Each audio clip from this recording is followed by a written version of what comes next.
Besides the web interface, the Dateiserver also has a synchronize feature via the Nextcloud Desktop Sync application. This app enables you to synchronize local folders and files from a specified location in the PC to the cloud, and access all synced files in the cloud using different devices.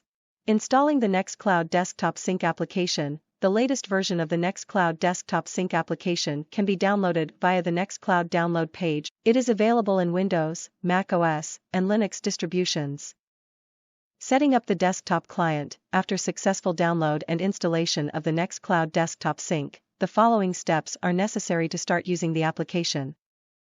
From the startup screen, choose Log into your Nextcloud. In the server address box, enter dateiserver.firstcloud.online.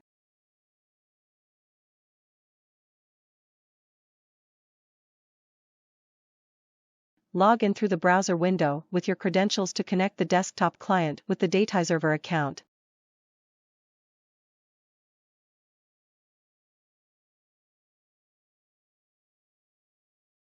On successful login, you will be asked to confirm if the client/device will be granted access to the account. A screen will appear to confirm account connection with the client/device.